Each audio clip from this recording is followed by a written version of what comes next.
all the famous racing names from Jim Clark, you know, Frank Sidner, everybody, Frank Gardner, all the famous racing names, Win Percy from over the years. They give it you as soon as you go off the podium, they take it back off you.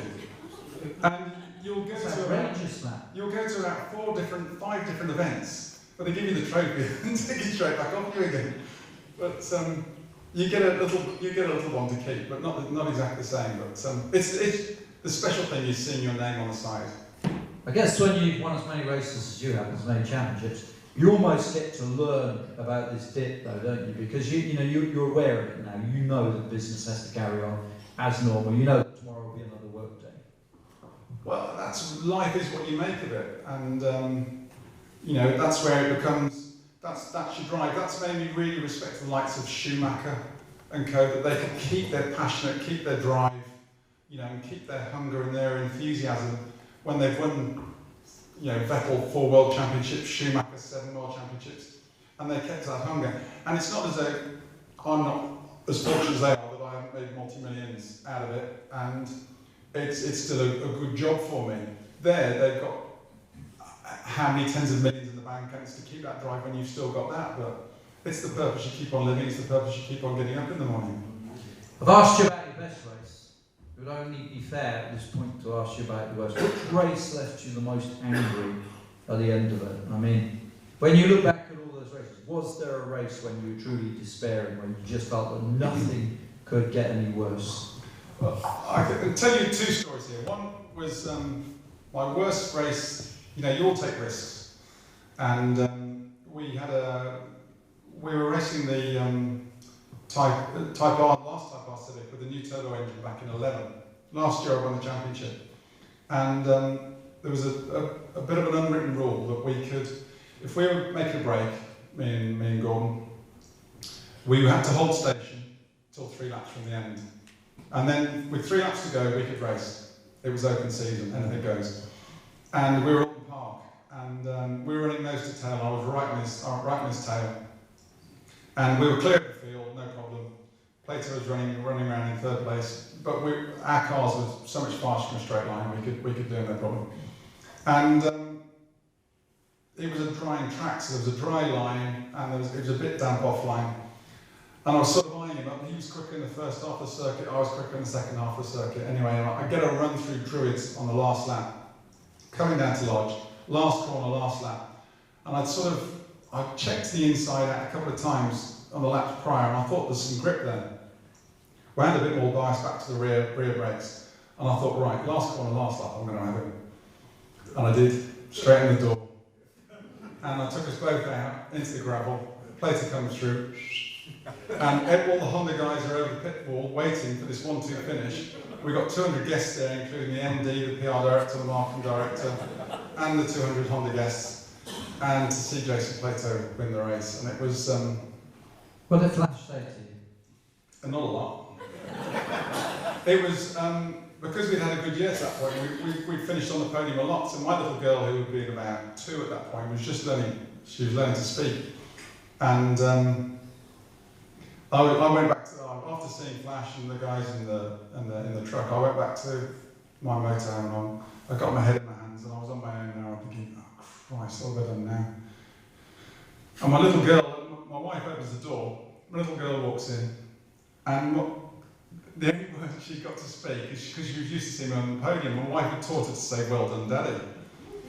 So she walks in and she goes, "Well done, Daddy." I went, "Oh, darling, you know." Did you put her up for adoption? Daddy hasn't done so well today. Daddy's made a bit of a mess of that one. She goes, "No, Daddy, well done." You know, it was one of those moments, you know, when there's all dark thunder clouds over you and there's a little ray of sunshine comes out. And it was one of the hardest, you know, you have to go and make talks. You know, we're all very busy we do 3 races, but we're always going either to the public areas or to the Honda guests, and going to the Honda hospitality and standing up there, it wasn't probably one of the easiest presentations I've done. How did Flash take it, as it happens? In the driver's door. Yeah. That's how he took it. Yeah, it did. Now, one of the other ones, we get on about, with Jason, we go back a few years prior to that, and it would be my he was with MG, and it was the first year actually of NGTC, and the MG, they used to give loads of boost, so it was very quick out of the box, but it used to chew its tyres up. And the Honda was always, we'd catch them up through the race, so inevitably we were going to catch up and we were going to come in conflict, which is pretty much what they wanted. And we were at Snetton, it was a hot day, and we'd worked our way to the front, and Jason was leading, but he was dropping back into our clutches. I could see him coming back. There was only so many laps to go, and I thought, I was on the radio, and they were saying, right, you can catch him with 2 laps to go, and then you can have a stab at him. And so you're catching up, and you're weighing out where he's fast, where he's slow, where he's struggling. And I catch him with about 4 laps to go. And he starts playing the game, brake checking me, slowing on certain corners, slowing on the apex, just trying to make you run into the back of him to sort of slow you up. And anyway, we come through, I get a good run on him. We come through, he defends tight going through the S's at the end of the Revit straight. So I get a run at the inside, turns straight into me halfway down the straight, half turns me round, just hold on to the car and he gets going again. So I'm thinking, I could have settled for second place. I thought, I'm not. It's almost a point of principle for me. So I got it behind him again, so we get it behind round Coram, and normally we're almost flat in fifth through Coram, and he suddenly stands on the anchors right on the apex of Coram, which is a fast fifth gear corner. And I jink to the inside to stop running back at him, in the back of him, and I nudge him on the inside wheel and knock him to 45 degrees. So it's sort of, he just knocks him out, and I think, well, the gap's there for the taking, so I might as well go through. He's playing silly buggers, I'm faster, so I nip through. But the problem is, you've got Russell, which is a really slow little horrible corner now. I get down there, and he just comes and drills me in the back as hard as he can, knocks me out, I go down to fifth place, and we're miles in front of everybody. I remember watching that, actually. And he loses a few places, I lose the places. Jordan comes through from nowhere. Within a lap, he's won the race. So we both finish up in Parc Fermé. We're both getting out of the car, pretty fuming. And Jason walks up to me, and we actually get nose to nose, helmet to helmet. And he's got a big nose, actually. The circuit commentators are going, look, they're not happy, stopping and having a go at each other out in the car. They're now having a go at each other out in the car. When in fact, the words he was saying to me was about Jordan. He came to me and goes nose to nose, he goes, where the fuck did he come from? So, we're both on the same side sometimes. Not a glory day, though. Not a glory day. But I think what we should do, now, there's so much we could talk about. Before, the last question I'm going to ask you, before we get stuck into a Q&A with the audience, is about this revitalisation, because a lot of people from the Bourne Motor Club are interested in this, the whole Goodwood, the classic scene, it's gathering pace all the time. From a driver's point of view, right, what are these top-level classic cars like to drive? I mean, it's the kind of thing that when you were a schoolboy, you would have dreamed of driving, and now you're actually racing them at the highest level. Tell me about the pleasure of driving something completely different from a sophisticated touring car. I think one of the key things is the tyres. You know, Lord March, the way he got the regs or the circuit re-licensed is he said, right, we're going to run on period tyres, so we can't go that fast. So that's the way we're going to do it, and they went for it, and it's kept it ever since. But it's, I spoke to Wyn Percy last year, because Wyn's now the driving standards officer, and I said, you know, it concerns me because you win at Goodwood, it can double the price of your car. It's now a blue ribbon event. And so it's become ultra competitive. It started off as a bit of a display thing a few years back, and it's just grown in stature and momentum. You have to take your hats off to what Lord March has done with that. Both the Festival of Speed and the Revival, astonishing race meetings, beautiful to look at.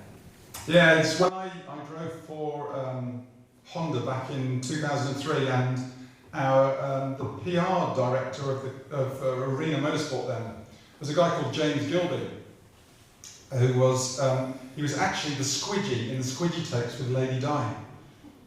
So there you go. We tried all year to try and find out what was said over the phone calls, and he was actually stunned. But he worked for Lord March on a part-time basis, and he said his attention to detail. He will go around the estate and look and go, right, there's a bit of paint missing on that curb, and there's a bit of paint missing there, or address that and everything, is what he's done is phenomenal for the estate, for everything. For the UK, actually, yeah. I would say. For UK motorsport, I mean, the Festival of Speed's become the UK motor show.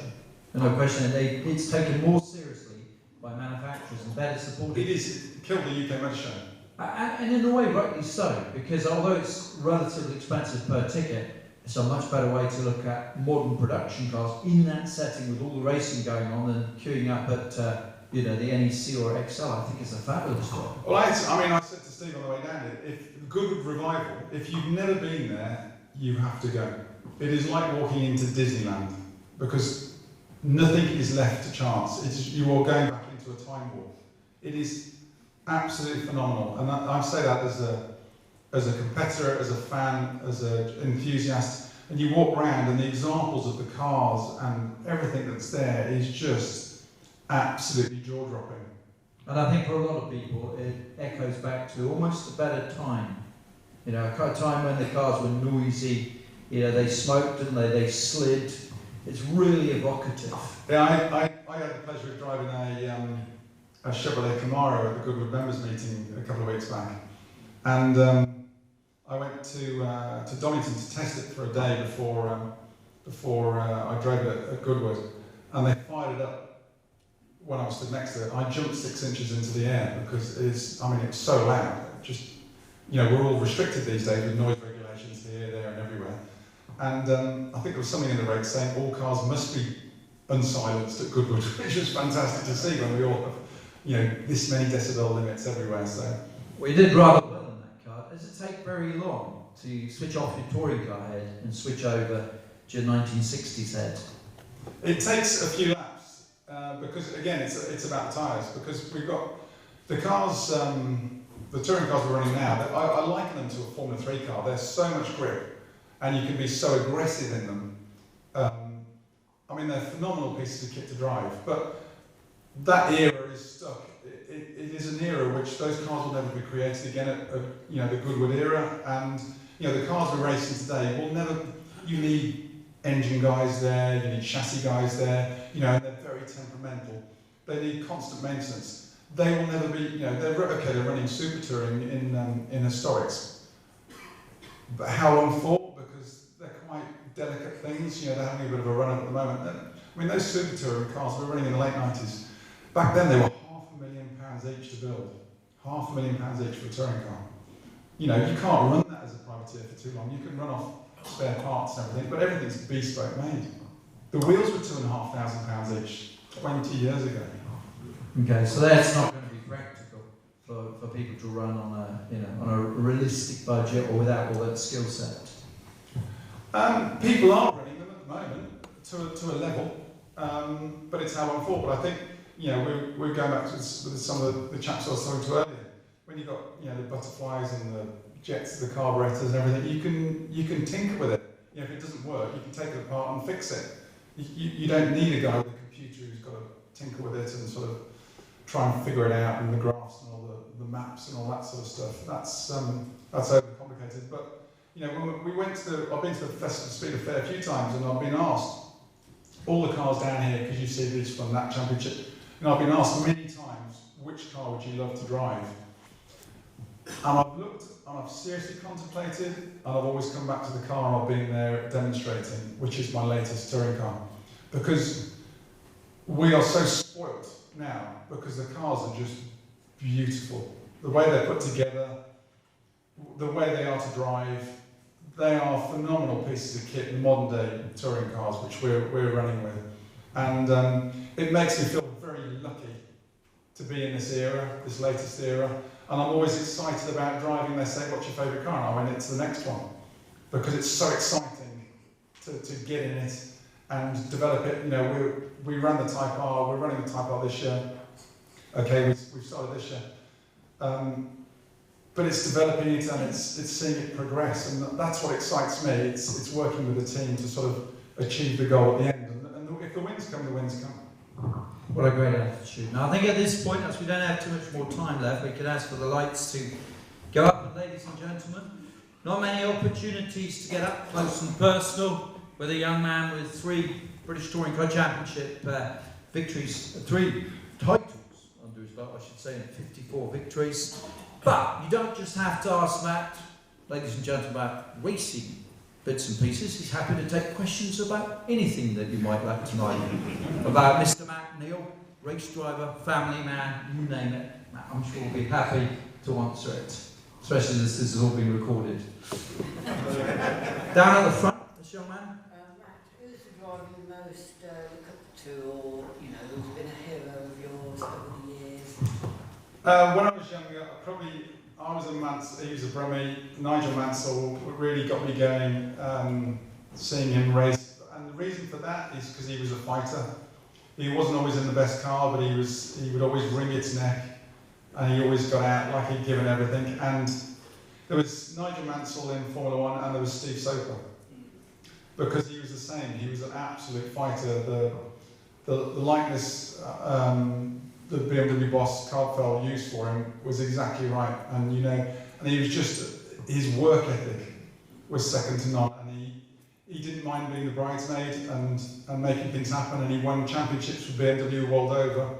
Not for him, but for other drivers, where they would come in and they would say, "You will make this happen," which happened when there was the big dust up with Tim Harvey and John Clennan, or Steve Soper and John Clennan back in '92.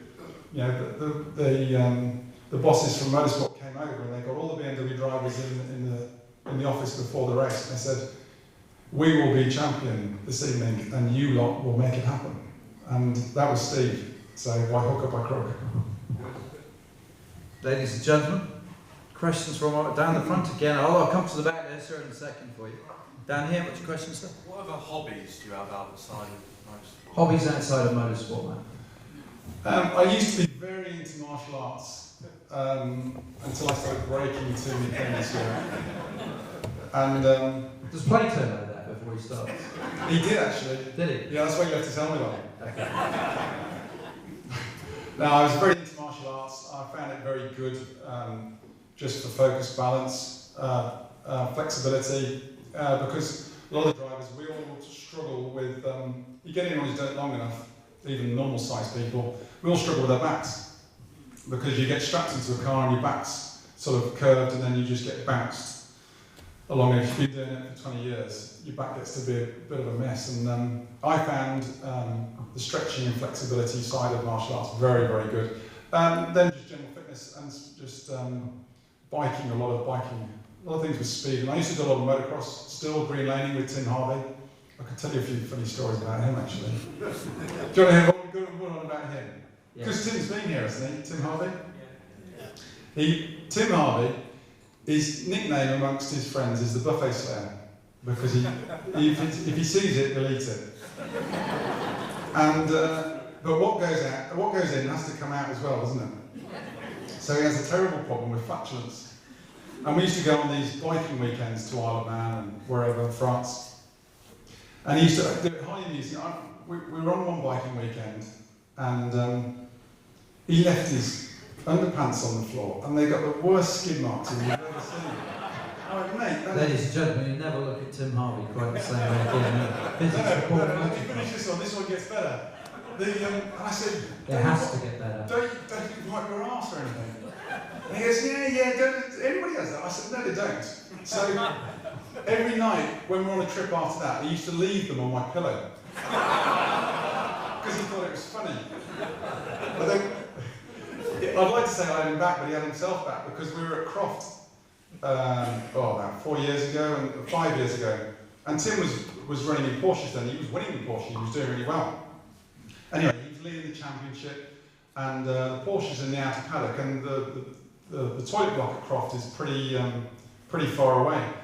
And anyway, he's marching up to go to Parc Fermé, where the guys were all waiting for the car. Not Parc Fermé, the collecting area, where the guys were all waiting to go out for qualifying. 15 minutes to go, no problem, plenty of time. Anyway, he goes to just sneak one out, and completely follows through. Completely follows through. And so then he's going, oh no, like this. And so he's walking back, like this, and he's walking up the paddock, like this, trying not to move so he doesn't go down his legs. So then he manages to go, he has to go back to the truck, get a spare pair of pants, then go to the toilet, and he stood on the toilet trying to wash his arse and wipe his arse with his spare pair of pants, which he then puts down the toilet to block the toilet up. He arrives at the collecting area, and all the blokes going, you can hear the cars going round like this. 15 minutes into qualifying is only 30 minutes long. He arrives there, and all the mechanics say, well, where have you been? He's like, don't ask. Do not ask. And he had the unfortunate thing of telling us about it. This is why so now you've told everyone else. I'm sharing his secret with you for the first time. Do you remember to ask him about that? I suppose the key question, did he get pole position? I think he did actually. Did he? But he still passed the men on us, like. That's the important thing. Young man over there, you had a question. You are quite tall, I'm not. Do you have that, does that hinder you in any way when you're being fitted for a car? You're quite tall is the question, ladies and gentlemen. It has done, yeah. I mean, obviously single seater, Steve mentioned earlier, and sports cars. You have to. I mean, it is difficult. Long distance races, obviously, it's been tricky. I try and fold up pretty good. Where it has hindered me is earlier in my career when you're trying to get noticed. People look at you and don't see a stereotypical racing driver. And so I was passed over, and the other thing I've always had to watch my whole life is my weight. I'm a lot lighter now than I ever was when I was a teenager. I was just keeping your weight down and down and down.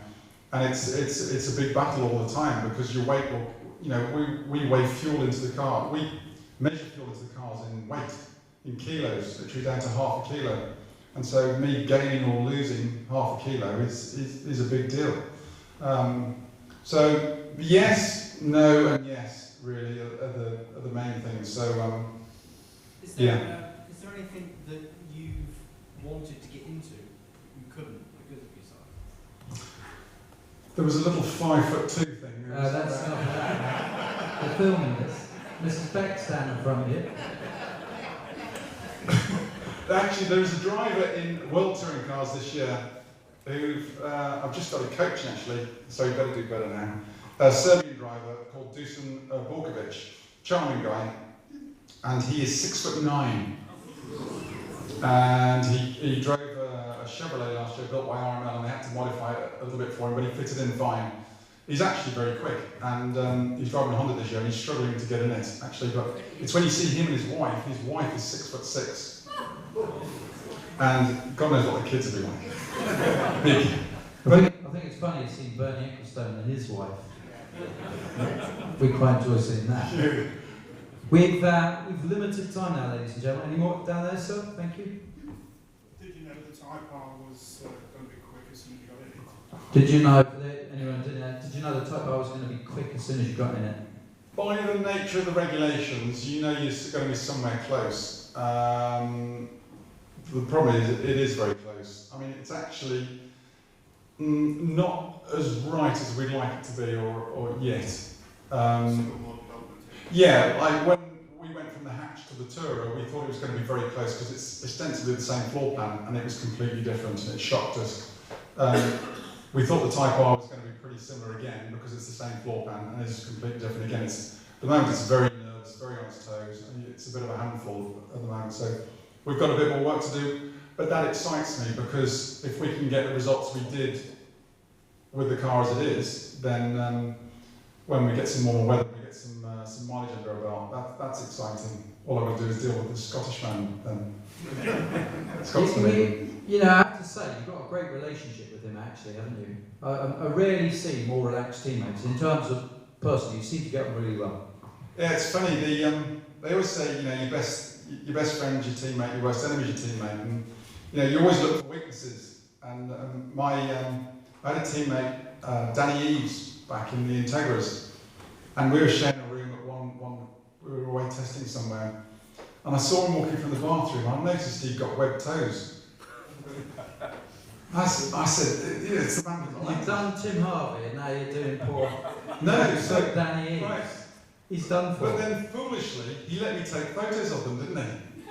which then obviously had to be distributed around because I was sure he was a Romany freak, and I was trying to convince everyone. Anyway, when Gordon, Matt, this actually became fashionable during the Lord of the Rings. Gordon signed for the team at the end of 05, and so he was going to be with us in 06. And I can remember the team PR guy, Richard Tate Harris. His office is next to mine. We've got a door which we just leave open so we can hear what's going on.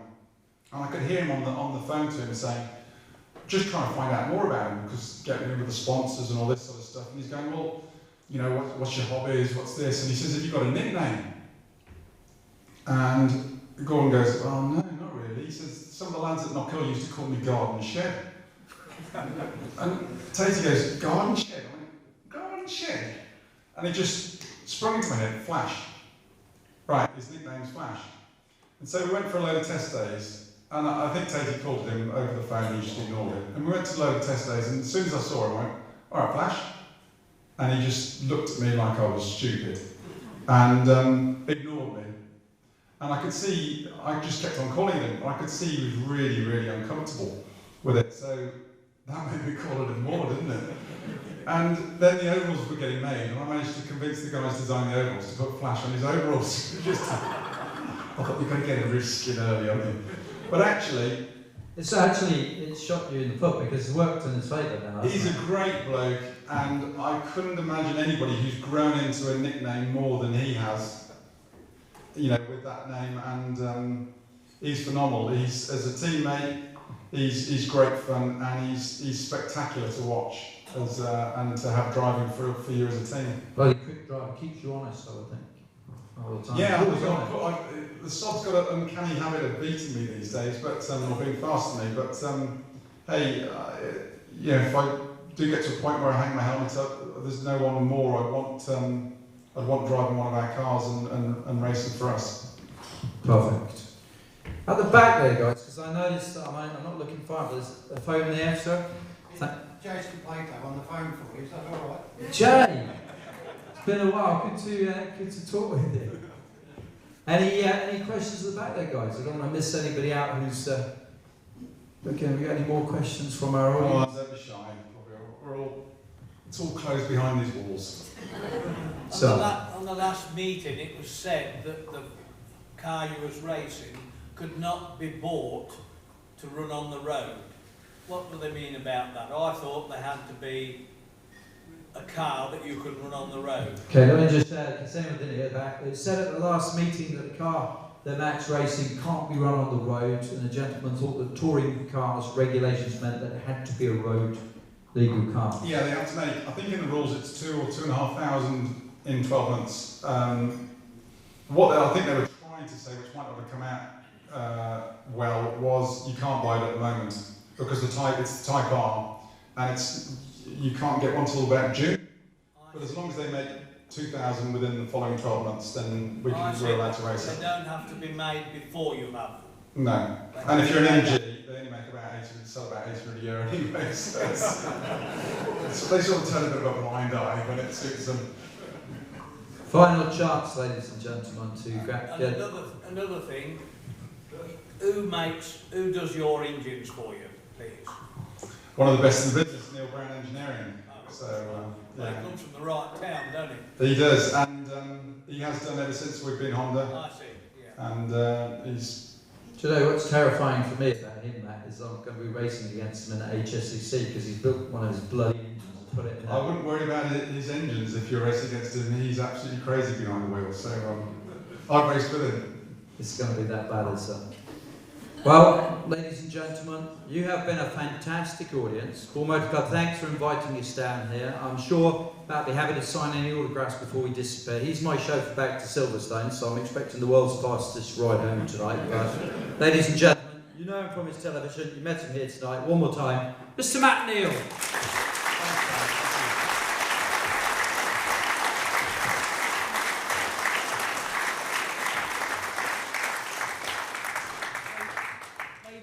I shan't use a microphone, but it just falls upon me to say what a fabulous evening it's been, gents. Hopefully we've been a slightly more friendly audience than 200 unhappy Honda guests. And little did we think all those years ago when Tim Harvey came over to Bourne that probably 10, 12 years later we'd be discussing his underpants in horrific graphic detail, but that's Bourne Motor Racing Club. It's been absolutely fabulous. A big thank you to a lady sitting on the front row as well, Jill Leeds, who works tirelessly for this club and has produced some great evenings for us. So thank you, Jill. Thank you, Matt. It's been a fantastic evening.